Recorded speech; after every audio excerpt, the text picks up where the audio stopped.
Mesdames, Messieurs, bienvenue à une nouvelle émission de Sous un autre angle pour l'année 2022 déjà.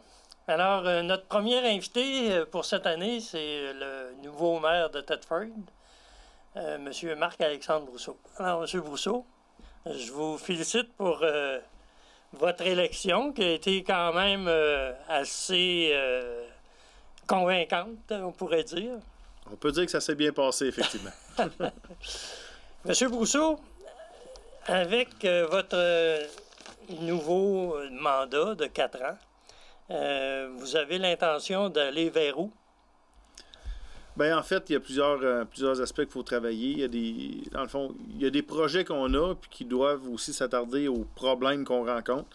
Le principal problème qu'on rencontre aujourd'hui, c'est vraiment la problématique de main-d'œuvre.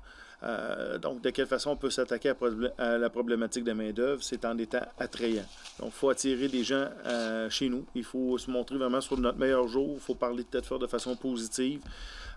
Donc, toute la question d'image de la ville est encore très importante. On a investi beaucoup dans les dernières années dans des campagnes de promotion pour attirer l'attention des gens de l'extérieur. Donc, ça, c'est extrêmement important. Il faut qu'on se définisse comme un milieu dynamique. Donc, si on est intéressant, normalement, on devrait attirer davantage de gens. C'est sûr que ça devra se coupler avec des différentes mesures de recrutement qu'on va chercher à faire. Ça, on parle aussi de recrutement international, mais aussi d'être dynamique dans la façon d'attirer des travailleurs potentiels chez nous. Donc ça, c'est sûr, c'est important. L'autre problématique qui est vraiment sortie de façon plus importante là, dans la dernière année, c'est la problématique de logement. Donc, c'est pas quelque chose qu'on entendait tant parler. On entendait parler un peu de la qualité de certains logements. Le parc locatif, entre autres dans le centre-ville, parfois, il pouvait laisser, sans laisser à désirer, mais il y aurait certainement besoin d'un peu d'amélioration. Mais là, vraiment, ce qu'on vit depuis un bout de temps, c'est que les gens ont de la difficulté à trouver un logement. Peu importe le logement. Donc, on voit, on a beaucoup de logements neufs qui sont construits, pour lesquels il y a des listes d'attente. Mais c'est sûr que les logements neufs sont plus chers, donc ça ne correspond pas à tous les portefeuilles. Alors, on a vraiment des besoins de logements qui sont milieu de gamme. Donc, des logements à 450, 500, 600 $. Ça, on en a besoin. Donc, il va falloir trouver une façon de libérer des logements comme ça pour les gens qui en ont besoin, puis d'améliorer sous le parc locatif là, des logements qui sont un peu moins chers. Donc, ça fait en sorte qu'on accueille mieux les gens. Si on accueille mieux les gens, il y a peut-être plus de gens qui ont envie de venir chez nous. Vous avez instauré un programme d'aide financière pour les logements au centre-ville. Mais c'est des logements, c'est des gros logements, là. On parle de 4 appartements ou plus, et puis ou des maisons de 8 chambres. Mm-hmm. Est-ce que ça répond vraiment? Y a-t-il autant de... Bien, en fait, je dirais possiblement que la majorité des immeubles à logement, c'est des logements qui comportent au moins 4 appartements, là, ou 8 chambres quand c'est des chambres qui sont en location. Donc, je pense que ça correspond à une bonne partie du parc locatif. Donc, ça a été mis en place avant la dernière élection, donc quelque part en septembre ou octobre, si je me trompe pas. Mais ça va continuer, ça? Oui, bien, en fait, on a hâte d'avoir la demande parce qu'il y a certains montants d'argent qui sont là. Puis s'il y a suffisamment de demandes puis que les enveloppes sont épuisées, on verra s'il faut en mettre plus. Parce que c'est une des façons d'améliorer les logements qui sont disponibles. Donc, améliorer les logements qui sont actuellement dans les moins chers. Puis sinon, peut-être de faire en sorte que les gens aient envie de rénover pour peut-être augmenter la qualité des logements. Ça fait que, parce qu'on veut attirer des gens à habiter dans le centre-ville aussi, parce que un centre-ville qui est dynamique, c'est un centre-ville qui a une population qui y vit aussi puis qui vient consommer des services puis des commerces directement sur place. C'est-tu jumelé avec le programme de rénovation domiciliaire de la MRC? Non, en fait, c'est vraiment une enveloppe que nous, on a mis à même nos fonds propres. C'est des fonds municipaux? Oui, c'est des fonds municipaux. Puis on a un deuxième programme aussi qui est là depuis quelques années qui va bien, c'est le programme de rénovation de façade. Donc là, c'est vraiment pour améliorer plus l'esthétique du centre-ville. Donc, on invite les gens à rénover les façades. Donc, mais là, en plus, on vient passer à l'intérieur du bâtiment avec le dernier programme qu'on a mis en place. Ça se fait en collaboration avec Héritage Centre-Ville? En fait, Héritage Centre-Ville, c'est un partenaire pour nous pour tout ce qui se fait ou tout ce qui se décide dans le centre-ville. Donc, on les consulte abondamment. Ça ressort également de toute la grande réflexion qu'on a faite pour le programme particulier d'urbanisme pour le centre-ville. Donc, le logement, c'est clairement une problématique qui en est ressortie. Donc, dans les façons d'aider et d'améliorer la situation, il y avait ce type de programme-là. Ouais. Le 9 novembre, il y a le rapport d'enquête de Deloitte et Data qui a été présenté à l'Assemblée nationale. C'est un rapport que vous avez commandé lorsque vous étiez président de la Société de développement économique. Pensez-vous qu'il va y avoir une suite à ça ou au niveau gouvernemental? En fait, c'est sûr que ça a déjà commencé à se discuter au gouvernement. Donc, ça, c'est à l'échelle de tout Chaudière-Appalaches, en fait, là, que cette étude-là a été commandée à l'initiative à la base des gens de la Beauce, mais à laquelle on s'est tous joints parce que c'est une problématique qui est extrêmement importante partout dans notre région Chaudière-Appalaches. Mais ce que cette étude-là vient démontrer, c'est que il y a des contrats qui se font refuser carrément parce qu'on n'a pas la main-d'œuvre pour l'opérer. Ça veut dire que l'économie du Québec, l'économie de notre région est impactée par ça. Le produit intérieur brut de la région Chaudière-Appalaches est moins élevé parce qu'on manque de monde pour être capable de pallier à la production, pallier au contrat qu'on pourrait obtenir. Donc, les gens lèvent un peu le pied pour dire on ne peut pas y aller à pleine cadence dans notre entreprise. On n'est pas capable d'avoir la main-d'œuvre pour l'opérer. Mais dans le recrutement international, est-ce que la Ville a l'intention de s'émisser un peu plus? Parce qu'on sait qu'il y a beaucoup d'entreprises présentement qui font les démarches eux-mêmes et ils vont chercher des travailleurs au Maroc, en France. C'est sûr que la Ville, en fait, elle a délégué tout son pan du développement économique à la Société de développement économique. Donc, c'est sûr que c'est par la Société de développement économique présentement qu'on pose des gestes, on pose des actions, et puis qu'on souhaite, qu'on a mis en place une table de concertation pour être sûr de faire le mieux possible en matière d'immigration. Et puis, comme maire de la Ville de Thetford, puis que les gens qui sont à la Société de développement économique pourront aussi chercher à faire des représentations politiques s'il y a des enjeux, parce qu'il y a clairement des enjeux, là. Quand on regarde les délais pour être capable de faire venir des travailleurs internationaux chez nous, c'est absolument pas en adéquation avec les besoins des entreprises. Oui, mais c'est sûr que quand ça prend au-dessus d'un an, souvent la personne recrutée décide de laisser tomber. Il y a ça, mais à la base, l'entreprise va laisser tomber parce que si l'entreprise veut recruter en fonction d'un contrat qu'elle s'apprête à décrocher, si elle décroche un contrat, le temps de préparer les dessins, par exemple, puis de mettre en production, on parle de 2, 3, 4 mois peut-être. Puis si la personne arrive d'un an, il est trop tard, le contrat est terminé. Alors, s'ils vont chercher des travailleurs internationaux, c'est en vue d'une croissance future qu'on ne connaît pas trop, mais on s'engage à aller chercher quelqu'un et à le payer pour une longue période. Donc, ça devient un pari risqué pour les entreprises quand ça serait tellement plus simple si on était capable, comme ailleurs, d'avoir des délais qui ont plus de sens. Mais je prends comme exemple la boulangerie Saint-Méthode où la directrice des ressources humaines avait obtenu l'autorisation d'embaucher des gens. Alors, elle s'est rendue au Maroc, puis elle embauchait directement, puis les gens étaient déjà pouvaient déjà s'en venir. Et ça serait possiblement faisable aussi pour... Il y a des processus comme ça qui peuvent être possibles, mais encore faut-il que ça soit accessible pour les entreprises, puis que ça soit pas tout le temps un combat trop compliqué pour eux autres, parce que s'ils ont besoin de monde, c'est parce qu'ils sont déjà débordés. S'il faut qu'ils investissent trop de temps et de ressources pour faire en sorte d'aller chercher d'autres personnes, à un moment donné, ça devient impossible. Donc, il faut faciliter la vie de nos entrepreneurs pour qu'ils soient en mesure d'avoir les gens dont ils ont besoin pour opérer leur entreprise. Là, on peut comprendre que votre nouveau mandat va être axé sur le développement économique, mais il y a d'autres facettes aussi, comme les loisirs. Est-ce qu'il y a de quoi de prévu à ce niveau-là dans votre programme? C'est sûr qu'en termes de loisirs, on veut encore améliorer nos infrastructures de loisirs. Il y a une demande qui a été envoyée encore une fois pour la 3e fois pour un complexe sportif intérieur en collaboration avec le Cégep. Donc, c'est un besoin qui est évident, c'est un besoin qu'il faut absolument combler. Alors, on espère que cette demande-là va faire en sorte que ça fonctionne cette fois-ci, parce que ça fait 2 fois qu'on le demande. Ça a-t-il été repensé? Y a-t-il eu des changements? En fait, on s'adapte toujours aux programmes qui sont là. La 2e demande était vraiment extraordinaire. Ça avait été fait en discutant avec les fonctionnaires du ministère. Ça correspondait à plein de besoins. Ça n'a pas fonctionné. Et cette fois-ci, ben, en fait, on s'adapte encore au nouveau programme qui est là. Donc, on réécrit puis on fait le meilleur projet possible en fonction du programme qui est là. Donc, ça, il faut que ça fonctionne. Mais sinon, c'est sûr qu'on a quand même une offre de loisirs qui est déjà intéressante. J'ai beaucoup entendu parler de pistes cyclables pendant la dernière campagne électorale. Donc, on veut investir davantage au niveau de l'entretien de la piste. Mais déjà, on avait prévu ajouter des tronçons de pistes cyclables à chaque année. On veut boucler la ville le mieux possible pour aider au transport actif. Donc, les gens qui vont vouloir peut-être laisser leur voiture un peu plus de côté pour se promener, ben ça sera encore plus facile si on réussit à bien boucler la ville avec la piste cyclable. Côté culturel? Oui. Des nouveautés. Là, on a eu le vitrail qui commence à s'imposer. Exactement. Ben, en fait, au niveau culturel, c'est sûr qu'on a connu une longue pause, on va dire ça comme ça. Ça recommence à bouger de façon intéressante. On a quand même des organismes de diffusion culturelle qui sont très, très dynamiques dans notre milieu. En fait, quand on regarde les tournées de spectacles, à peu près tout passe chez nous, à part les spectacles à très grand déploiement, évidemment.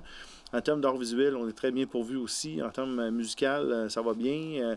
En termes de théâtre aussi. Donc, en termes culturels, je pense qu'on est vraiment un milieu qui est très, très dynamique.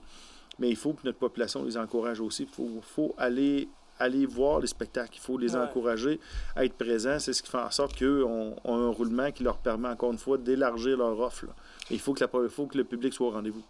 On va passer à une question d'environnement puis de développement. Là, je ne parlerai pas tout de suite des résidus d'amiante. On va en revenir là-dessus. Mais le ministère de l'Environnement avait défendu à Thetford de faire des nouvelles rues parce que l'usine d'épuration ne pouvait plus fournir, puis il y avait des rejets. Il y a eu des enquêtes de fait par l'ALPA, je pense, les résidents des lacs plus bas. Est-ce que l'usine va être agrandie ou est déjà agrandie? Bien, en fait, nous, on a un plan avec le ministère de l'Environnement, un plan de plus de 100 millions de dollars d'investissement à faire dans nos réseaux sur différents types de projets qui font en sorte que nous, le ministère de l'Environnement, est d'accord avec le plan. On a mis un échéancier sur lequel on doit le faire. Et puis maintenant, bien, quand on a des projets, bien, ils sont analysés et puis habituellement, on a des réponses favorables du ministère de l'Environnement pour prolonger nos réseaux.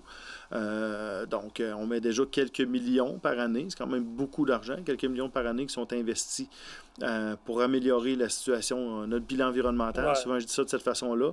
C'est des projets qui sont extrêmement coûteux. Il y a certains projets dans la liste, là, c'est des projets de 16 millions et plus, pour lesquels le citoyen ne verra absolument rien. Ça ne change rien dans la vie du citoyen. Mais c'est pas l'entrepreneur qui paye la rue, puis les égouts, puis l'aqueduc? Bien, ça, c'est quand il y a des prolongements. Ouais. Quand il y a des prolongements, oui. Mais nous, on doit investir dans notre système actuel. Okay. C'est parce que les égouts de surface se jetaient dans les égouts. Bien, en fait, historiquement, c'était partout au Québec, là, à une certaine époque, lorsque les villes se construisaient, c'était un égout unitaire qu'on appelait. Donc, l'égout pluvial s'en allait dans l'égout sanitaire. Donc, quand il pleuvait, bien, ça débordait. Là, c'est encore à l'époque, c'était comme ça. Bien, nous, la ville, évidemment, on fait des investissements. On change cette situation-là au fur et à mesure. Mais on a encore 70 % de la ville, en date d'aujourd'hui, qui est encore en égout unitaire. Donc, on a encore des projets, des millions de dollars de projets qui sont dans le calepin de commande présentement, qui vont faire en sorte de séparer les réseaux. Donc, on s'améliore toujours. Ça, c'est avec des étangs de rétention aussi? Bien, on a un bassin de rétention qui fait partie de la série de projets qu'on a. Sinon, on sépare les conduites. Donc, on fait une conduite d'égout pluvial puis une conduite d'égout sanitaire. On peut mettre des conduites réservoirs aussi.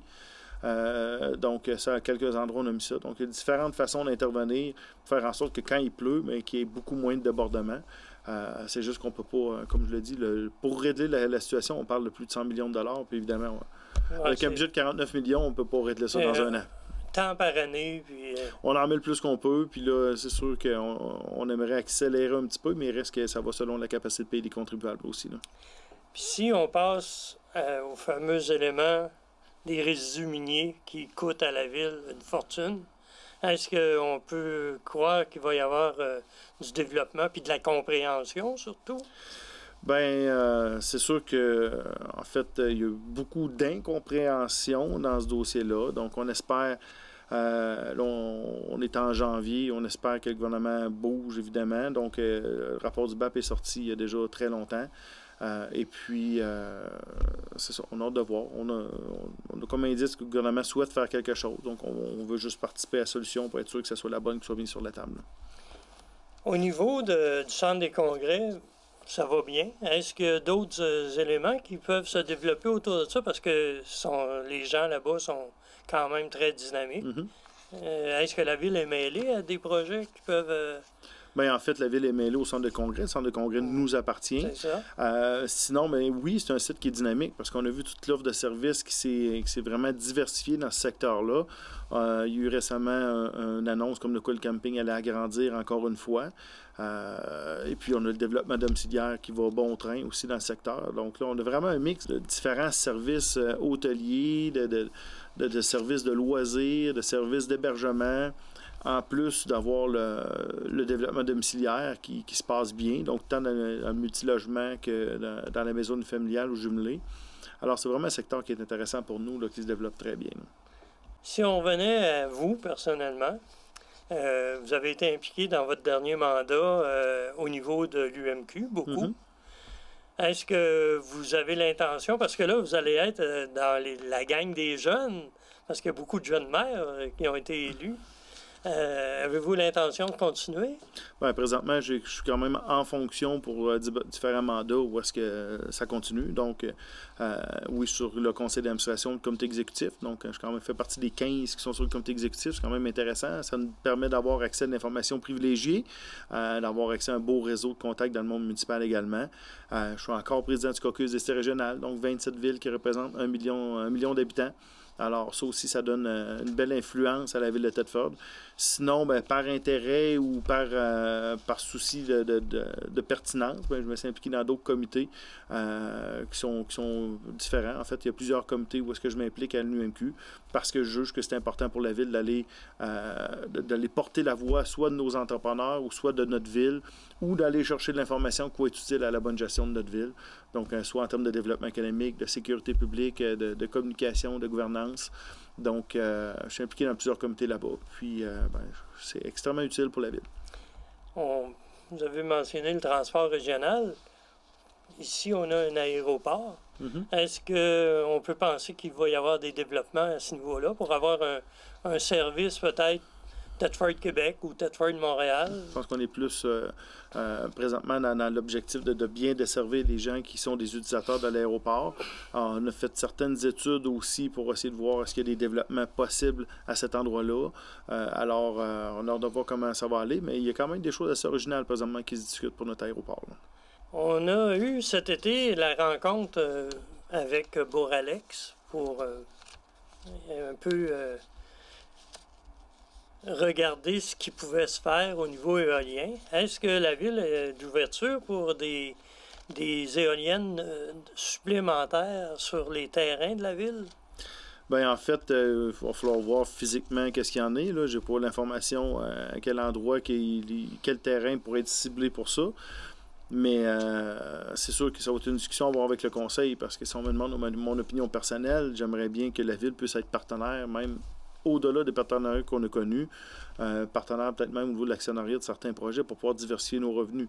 Alors, on a déjà de l'éolien et puis si on peut en avoir plus, tant mieux. Puis si on peut avoir aussi de l'énergie solaire qui s'installe sur notre territoire, ben pourquoi pas? Puis si on est capable de développer, par exemple, la mine belle avec la géothermie, on commence à avoir un beau portefeuille d'énergie verte que personne ne serait capable d'égaler. Mais la géothermie, ça pourrait se faire? Ça n'a pas besoin de permis particulier? Bien, là, présentement, on a une propriété qui est sous syndic depuis, si je ne me trompe pas, 13 ans. Donc, il y a quelque chose à régler là-bas. Puis ça va clairement prendre l'aide du gouvernement pour sortir de là, parce que c'est pas la ville tout seul qui peut assumer de mettre fin à cette faillite-là, puis d'assumer tout seul toutes ces dépenses-là. Là, on parle de la mine belle. On parle de la mine belle. On parle de la mine belle qui est en plein centre-ville. Donc, clairement, ça prend l'aide du gouvernement pour qu'on puisse récupérer ce site-là et le remettre en fonction, puis passer vraiment du gris au vert avec la géothermie. Là. Parce qu'il y a la possibilité d'avoir des entrepôts ou des entreprises qui s'installeraient. Oui, je pense qu'on n'est pas dans le stade des entrepôts. Là. On va aller vraiment plus loin. Moi, ma vision de ça, c'est vraiment développer un parc industriel plus écologique avec des entreprises qui seraient très énergivores, là, parce qu'avec la présence de géothermie, ça ferait en sorte d'aider de ce côté-là, mais vraiment, ça nous ferait une carte de visite incroyable. Là. Alors, un gros merci. Bien, merci à vous. Je vous souhaite un super beau mandat de 4 ans. Merci encore pour votre présence. Mesdames, Messieurs, c'était Marc-Alexandre Brousseau, votre maire pour les 4 prochaines années. Je profite de l'occasion pour vous souhaiter une bonne année pour cette année 2022, en souhaitant que la pandémie soit vraiment résorbée et qu'on puisse reprendre le cours normal de notre vie. Merci et à la prochaine.